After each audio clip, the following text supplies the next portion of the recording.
Hello दोस्तों। तो दोस्तों मैं आशा रखता हूं आपने बहुत अच्छी तरह से रक्षाबंधन का त्योहार एंजॉय किया होगा, सेलिब्रेट किया होगा। दोस्तों मेरा जो इससे पहले का जो सेशन था ना, वो रक्षाबंधन पे था। मतलब कि बहना ने भाई की कलाई पे प्यार बांधा है, प्यार के दो तार से संसार बांधा है। इसका मैं आपको English word by word grammar सिखाने वाला था, लेकिन वो पॉसिबल नहीं हो सका और इसीलिए मजबूरन मुझे ये पार्ट 2 बनाना पड़ा। ओके, वो मेरा पार्ट 1 था, ये मुझे पार्ट 2 बनाना पड़ा क्योंकि पार्ट 1 में मैंने इतनी इमोशनल बातें कह दी थी कि रक्षाबंधन के इस पावन इस शुभ अवसर पर इतना पॉसिबल नहीं था कि मैं वही वीडियो में आपको ये पार्ट 2 जो है वो बता सकूं। दोस्तों ये पार्ट 2 जो है ना, वो एक बेसिक इंग्लिश होने वाला है। बेसिक इंग्लिश मतलब कि बस ऐसा ही समझ लो कि मैं आपको जीरो से इंग्लिश सिखाने वाला हूं, आपको जीरो से इंग्लिश सिखाने वाला हूं। जितनी भी इंग्लिश आपको आती है वही इंग्लिश को मीडिया बना के, वही इंग्लिश को एक माध्यम बना के मैं आपको इंग्लिश सिखाने वाला हूं। तो आज का हमारा ये जो सेशन है उसको मैं नाम देता हूं Rakshabandhan part 2 basic English. Okay,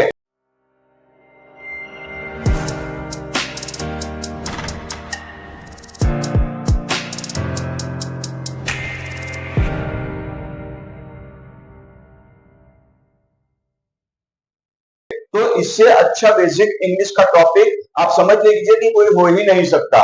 दोस्तों ये जो सेंटेंस है, a sister has tied love to her brother's wrist, okay, with this two threads of love she has bound the whole universe. Okay, मतलब कि बहना ने बांधा है प्यार to her brother's wrist, okay, उसकी भाई की कलाई पे।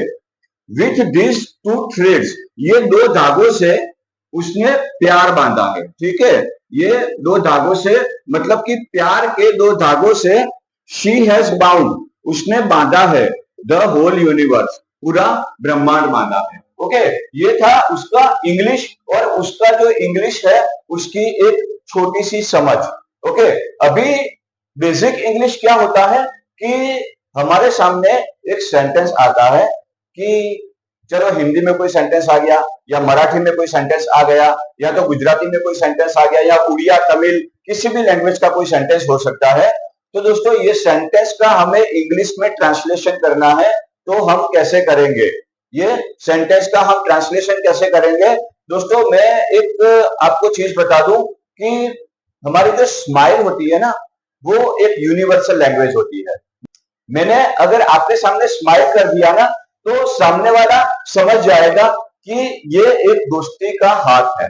ओके, ये एक दोस्ती का हाथ है। उसी तरह से जब एक एक पपी होता है, एक कुत्ते का छोटा बच्चा होता है, उसको आप प्यार से हाथ फेर दो ना, उसके माथे पर हाथ फेर दो ना, उसे ये पता चल जाएगा कि आप उसको सहला रहे हो, आप उससे प्यार कर रहे हो। ये एक लैंग्वेज होती है। ओके, इसी तरह से हमारी ये जो लैंग्वेज है, ये जो इंग्लिश लैंग्वेज है, उसमें एक चीज कॉमन है।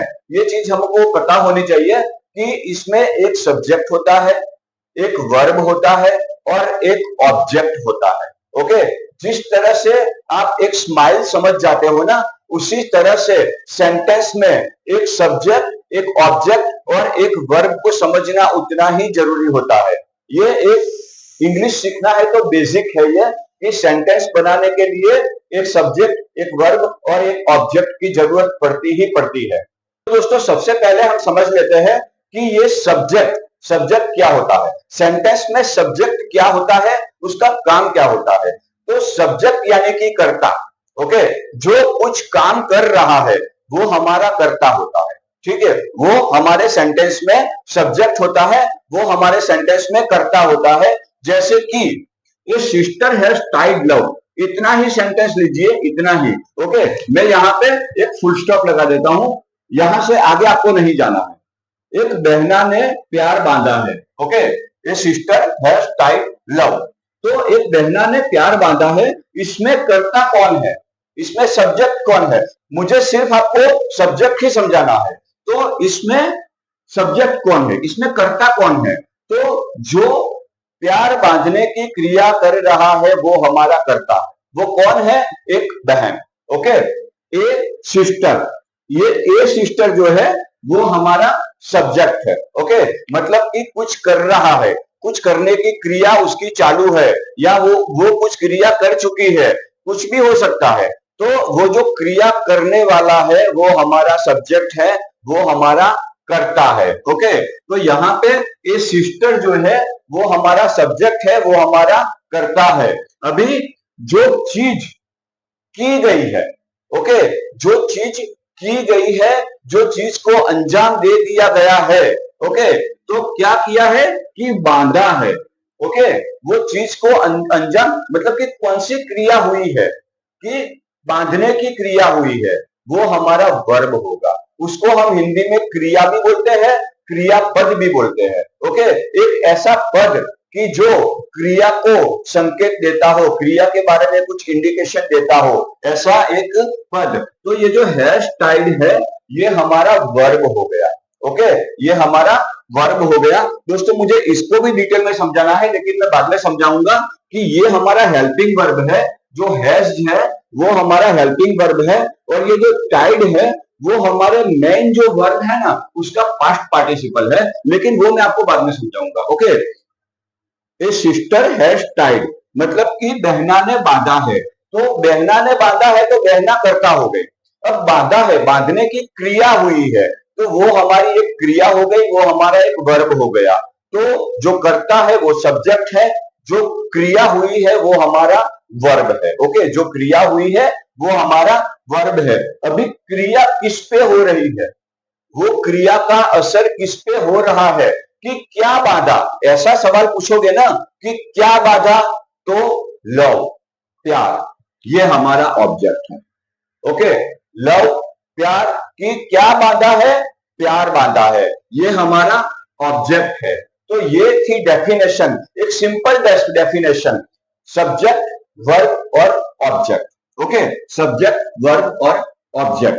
अभी दोस्तों मैं दूसरा एक आपको सेंटेंस बता दूं कि हिंदी जो है ना, हमारी हिंदी में या गुजराती में या मराठी में आर्टिकल्स नहीं होते हैं, लेकिन इंग्लिश में आर्टिकल्स होते हैं। ओके, मैं एक यही सेंटेंस का मैं हिंदी करूंगा तो क्या बोलूंगा मालूम है कि बहना ने भाई की कलाई पे बांधा है प्यार। ओके, बहना ने भाई की कलाई पे प्यार बांधा है। तो वहां पे मैंने सिर्फ बोला कि बहना ने, लेकिन यहाँ पे जब हमको इंग्लिश बनाना होता है ना तो हमको ए सिस्टर लगाना ही होता है कि एक बहना ने उसकी भाई की कलाई पे प्यार बांधा है। ओके, तो ए सिस्टर, तो हमें उस तरह से थोड़ा सोचना भी है।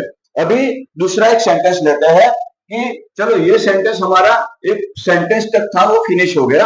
अभी दूसरा एक सेम सेंटेंस लेता हूं कि शी। अब ये जो शी है ना वो प्रोनाउन हो गया। ओके, ये था एक नाउन था, ये एक नाम था कि बहना ने। अब जब हम वो नाउन का दूसरी बार यूज करेंगे ना तो उसको हम प्रोनाउन बोलेंगे, उसको बोलेंगे हम प्रोनाउन। तो ये जो शी है ना वो हमारा प्रोनाउन है। ओके, ये जो शी है वो प्रोनाउन है। प्रोनाउन का डेफिनेशन क्या होता है कि जो नाम की जगह पे यूज होता है उसे हम प्रोनाउन कहेंगे।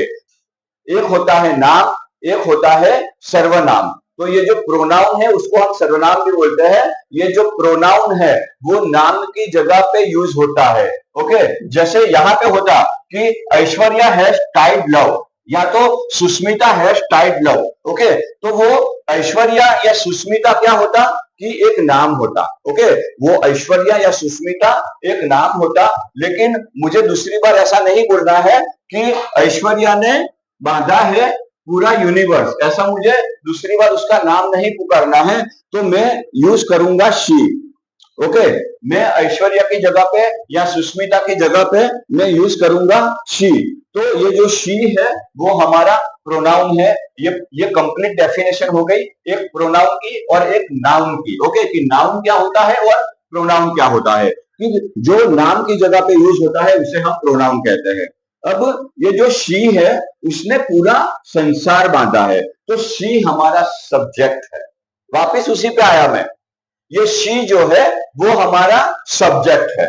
ये शी है, हमारा सब्जेक्ट है। वो सब्जेक्ट क्यों है? क्योंकि वो कुछ बांधने की क्रिया कर रही है, वो पूरे यूनिवर्स को कलाई पे बांधने की क्रिया कर रही है, तो ये हमारा सब्जेक्ट है। अभी हैज बाउंड, ओके, बाउंड वो क्या है? पास्ट पार्टिसिपल है बाइंड का, जिसका अर्थ होता है कि बांधना। ओके, तो ये हैज बाउंड क्या है? वो हमारी एक क्रिया है, उसको हम वर्ब बोलेंगे, कि जो क्रिया होती है वो हमारा वर्ब होता है।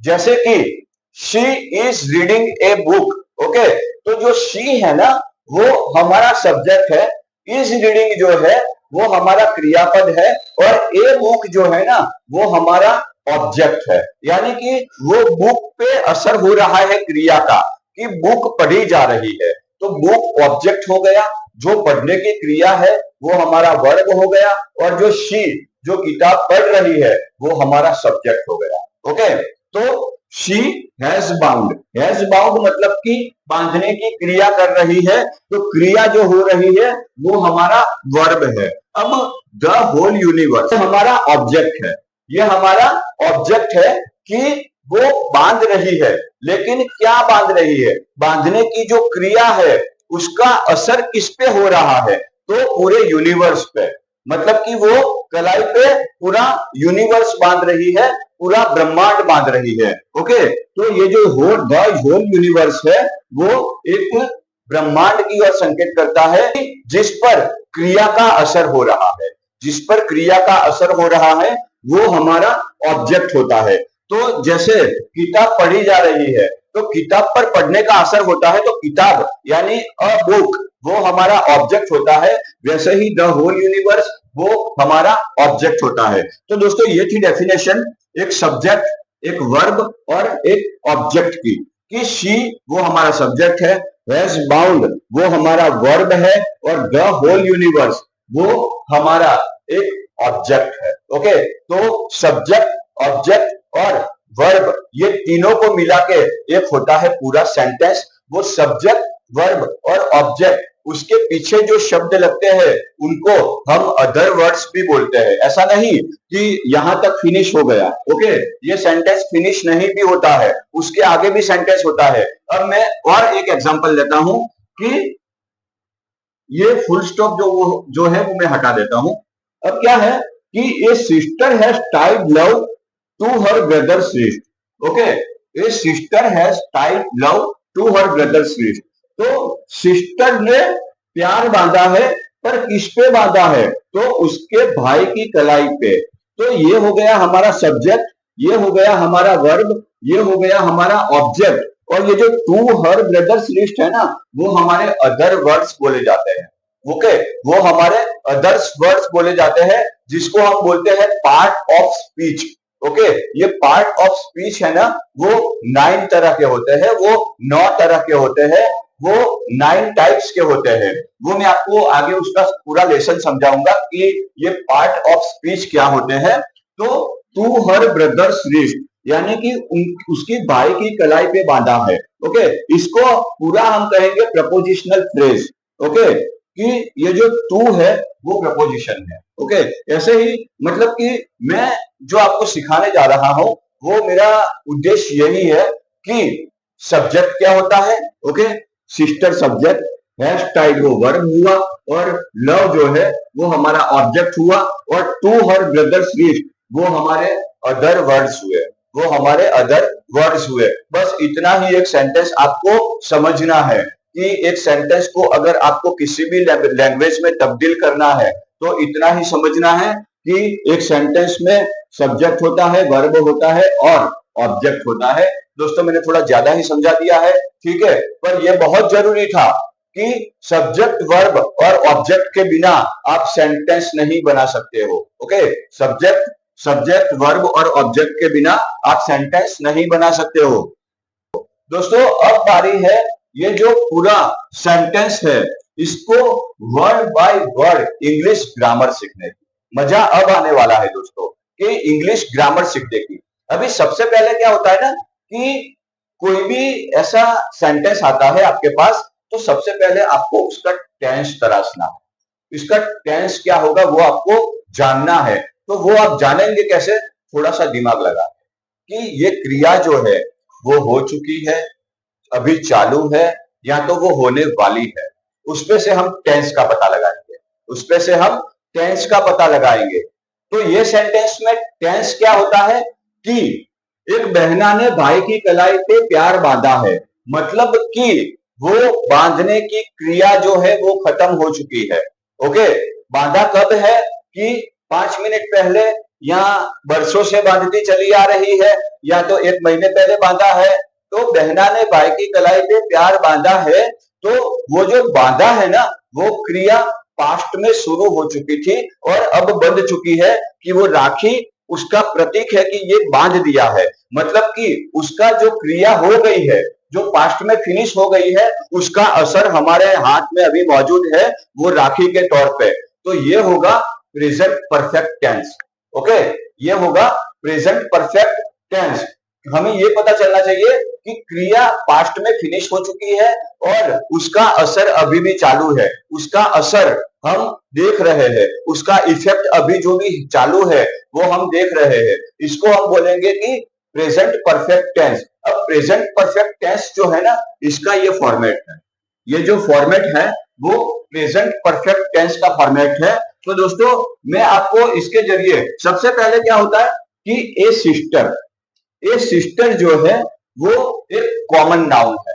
ओके, नाउन के बारे में मैंने सिखाया है, मैंने एक डायलॉग बनाया है कि हाथी घोड़े तोप तलवारें फौज तो तेरी सारी है। मैंने इसका इंग्लिश में ट्रांसलेशन किया है, आप देख सकते हो। इसमें मैंने विस्तार से नाउन के बारे में समझाया है कि नाउन क्या होते हैं। नाउन कॉमन नाउन भी होते हैं, नाउन वो प्रॉपर नाउन भी होते हैं, नाउन वो कलेक्टिव नाउन होते हैं, ऐसे बहुत तरह से नाउन होते हैं। तो ये जो सिस्टर है वो हमारा कॉमन नाउन है। ओके, सिस्टर जो है वो हमारा कॉमन नाउन है। मतलब कि ये सिस्टर वो दुनिया की कोई भी सिस्टर हो सकती है, वो कॉमन सिस्टर है। दुनिया की कोई पर्टिकुलर सिस्टर के बारे में नहीं बोला है, वो दुनिया की कोई भी सिस्टर हो सकती है। तो इसको हम बोलेंगे कॉमन नाउन। ओके, ये सिस्टर को हम बोलेंगे कॉमन नाउन। अब मैं यहाँ पे ऐसा लिखूंगा कि ऐश्वर्या हैज टाइड लव। तो जो ऐश्वर्या है ना वो प्रॉपर नाउन है। ओके, जो सुष्मिता है वो प्रॉपर नाउन है। विजय दीनानाथ चौहान, तो विजय दीनानाथ चौहान है ना, वो एक प्रॉपर नाउन है। पर उनके लिए हम अगर यूज करते हैं कि ए मैन, एक आदमी, तो वो एक कॉमन नाउन होगा, क्योंकि वो दुनिया का कोई भी आदमी हो सकता है। पर विजय दीनानाथ चौहान एक प्रॉपर नाम हो सकता है, एक प्रॉपर नाउन होता है। ओके, तो ये जो सिस्टर है वो हमारा कॉमन नाउन है। ओके, ये सिस्टर हमारा कॉमन नाउन है। हेयर स्टाइल, हेयर स्टाइल मैंने अभी आपको बोला कि ये इंडिकेट करता है, ये संकेत देता है प्रेजेंट परफेक्ट टेंस को। इसकी एक बात क्या होता है कि प्रेजेंट, ये जो प्रेजेंट परफेक्ट टेंस है ना, उसमें सबसे पहले सब्जेक्ट होता है। ओके, सबसे पहले उसमें सब्जेक्ट होता है, फिर हैव या हैज आता है। सब्जेक्ट के अनुसार हैव या हैज आता है। दोस्तों, मैं आपको बता दूं कि आई, वी, यू और दे, उसके बाद में हमेशा हैव आएगा, HAVE। Okay, I, we, you और दे के बाद में हमेशा हैव आएगा। और अगर सब्जेक्ट में ही, शी और इट है तो उसके पीछे हमेशा हैज आएगा। ओके, ये एक रूल है हैव और हैज का। तो जो सिस्टर है वो शी है, वो ही, शी और इट में आता है, तो मैंने यहाँ पे हैज लगाया है। Okay, subject plus have has plus जो वर्ब होता है ना, यानी कि टाई। ओके, एक वर्ब है टाई, माने कि बांधना, पर इसका मैंने पास्ट पार्टिसिपल लिया है, पीछे ईडी लग गया है। तो subject plus have has plus tied, ये हमारा एक वर्ब है, ये इंडिकेशन देता है प्रेजेंट परफेक्ट टेंस को। हैज टाइड, वो दोनों मिलके बना हमारा एक वर्ब फ्रेज। ओके, इसको बोलते हैं वर्ब फ्रेज। तो एक सब्जेक्ट हैव हैज प्लस जो मेन वर्ब है उसका past participle plus other words, या तो फिर ऑब्जेक्ट। ओके, ऑब्जेक्ट क्या है कि हमारा ये लव। अब लव क्या है, मैंने आपको बताया ना कि दुनिया में हर एक चीज को पहचानने के लिए हमने एक नाम दिया है। मेरा कुछ नाम है, आपका भी कुछ नाम होगा, वैसे हमारी फीलिंग्स को भी नाम दिए हैं, उसमें से ही एक नाम है ये लव। ओके, नाम क्या होते हैं? प्रॉपर नाउन नाम होते हैं। जैसे मैंने अभी आपको बताया कि विजय दीनानाथ चौहान वो प्रॉपर नाउन है। Okay, a man, A sister, a teacher, A doctor, a lawyer, ये सब कॉमन नाउन है। कोई भी टीचर हो सकती है, कोई भी डॉक्टर हो सकता है, कोई भी लॉयर हो सकता है, वो एक कॉमन नाउन है। वैसे ही हमारी फीलिंग्स के जो नाम होते हैं ना, उसको हम कहेंगे एब्स्ट्रैक्ट नाउन, क्योंकि वो हमारे फीलिंग्स से जुड़े हुए हैं। ओके, वो हमारी फीलिंग से जुड़े हुए हैं, इसको हम कहेंगे एब्स्ट्रैक्ट नाउन। तो हैज टाइड, हैज मतलब कि सिस्टर था तो मैंने हैज लगाया, शी था तो उसके पीछे हैज लगा।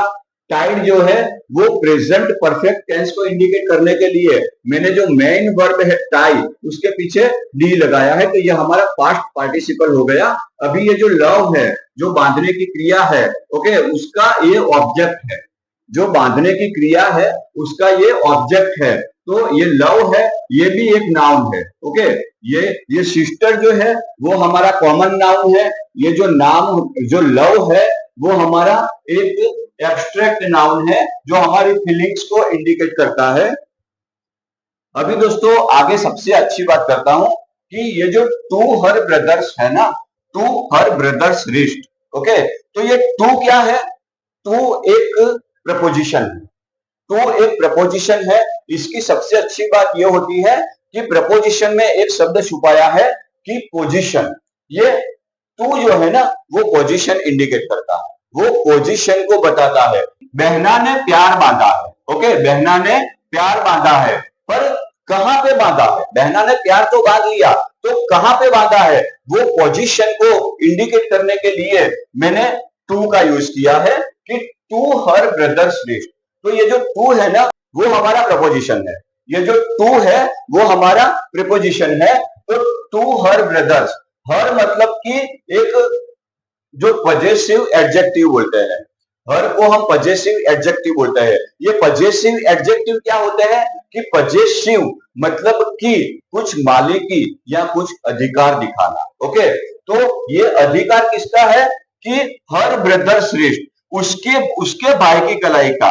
तो ये जो हर है ना उसको बोलेंगे पजेसिव एडजेक्टिव, उसको बोलेंगे पजेसिव एडजेक्टिव।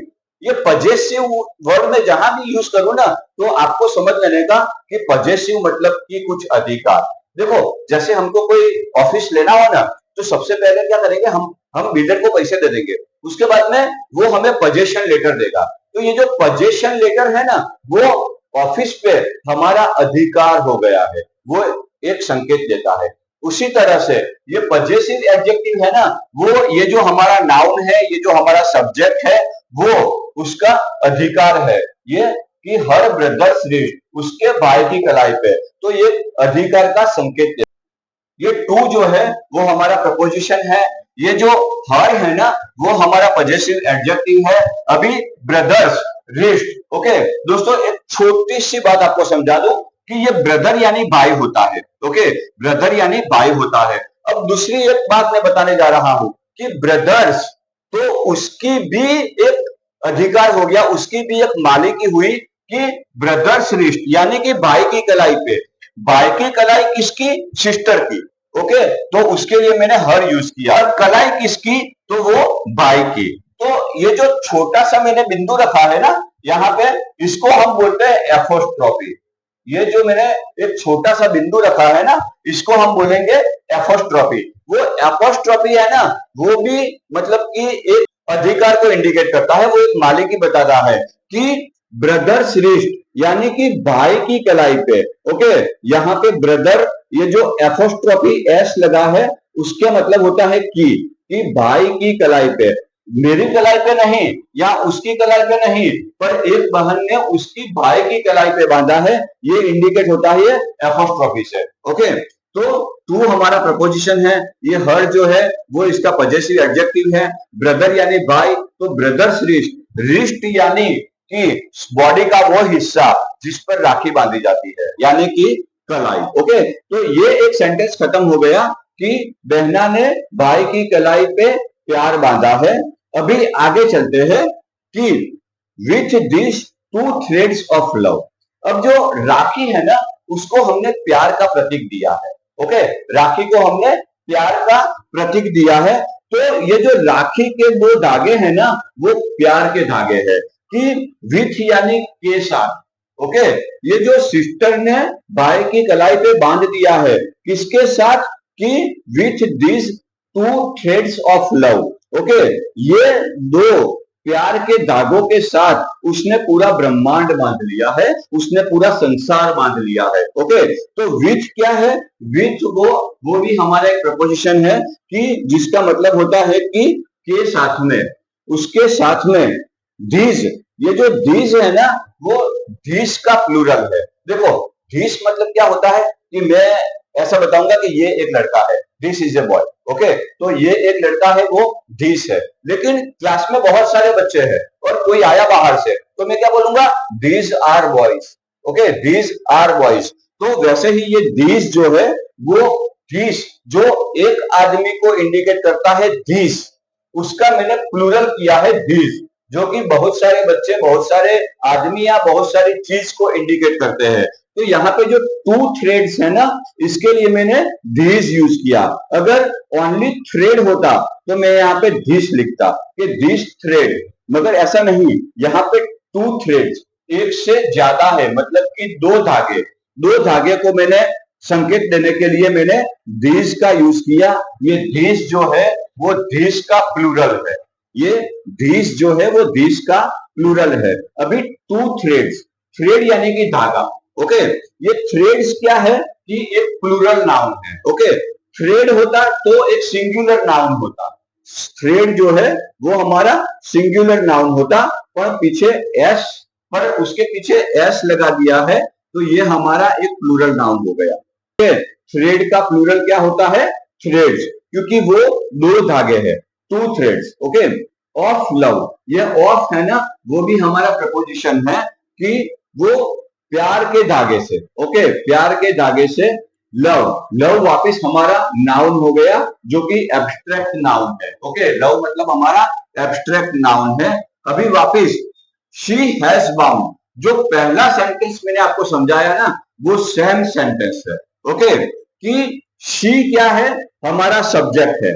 ओके, शी जो है वो हमारा सब्जेक्ट है। तो ये जो वर्ब फ्रेज है वो हैव, हैज और टाइड, जो बाइंड है उसका मैंने पास्ट पार्टिसिपल ले लिया है कि बाउंड, बाइंड का बाउंड होता है। तो शी था इसीलिए मैंने हैज लगाया। अभी मैंने आपको बताया कि वी, यू और दे, उसके पीछे हमेशा हैव आता है, और ही, शी और इट, उसके पीछे हमेशा हैज आता है। तो ये जो प्रेजेंट परफेक्ट टेंस का सेंटेंस बनाने के लिए हमने यहाँ पे एक सब्जेक्ट यूज किया है, जो कि शी है। हैज बाउंड यानी कि हैज और टाइड था, वैसे ही हैज और बाउंड। ओके, ये हमारा एक वर्ब हो गया कि has plus bound plus object, यानी कि प्लस अदर वर्ड्स। इससे हमारा एक सेंटेंस पूरा होता है कि उसने बांधा है पूरा संसार। तो ये जो पूरा सेंटेंस था ना, वो एक प्रेजेंट परफेक्ट टेंस का सेंटेंस था, जो कि बांधने की क्रिया वो खत्म हो गई है, लेकिन उसकी असर जो है वो अभी मेरी कलाई पे उसका संकेत दे रही है। ये होता है प्रेजेंट परफेक्ट टेंस। ओके, ये होता है प्रेजेंट परफेक्ट टेंस। तो दोस्तों, ये हमारा आज का जो सेशन था वो पार्ट 2 था, रक्षाबंधन पार्ट 2। तो दोस्तों, ऐसे ही बहुत सारे नए नए डायलॉग्स के साथ मैं आपको मिलता रहूंगा। दोस्तों, मेरा ये जो सेशंस का टाइम होता है ना, वो मैं मंडे को अपलोड करता हूँ मेरा एक वीडियो जो है वो मेरा बुधवार को अपलोड करता हूँ, और नेक्स्ट में शुक्रवार को अपलोड करता हूँ। ओके, तो मंडे, वेडनेसडे एंड फ्राइडे ये मेरे वीडियो में अपलोड करता रहता हूँ। तो सोमवार को, बुधवार को और शुक्रवार को मेरा वीडियो देखना बिल्कुल ना भूले। ऐसे ही मैं आपको इंग्लिश सिखाता रहूंगा, ऐसे ही आप बेसिक इंग्लिश की ओर से मैं आपको कंप्लीट इंग्लिश की ओर ले जाने वाला हूं। ये मेरा वादा है, ये मेरा दावा है। बस आप इसी तरह से थोड़ी सी मेहनत करते रहना। ओके, थोड़ी सी आपके माइंड में डिक्शनरी बनाते रहना। मैं आपको कंप्लीट इंग्लिश सिखाने वाला हूं। तो दोस्तों, जल्दी मिलते हैं दूसरे डायलॉग के साथ। जय हिंद, जय भारत।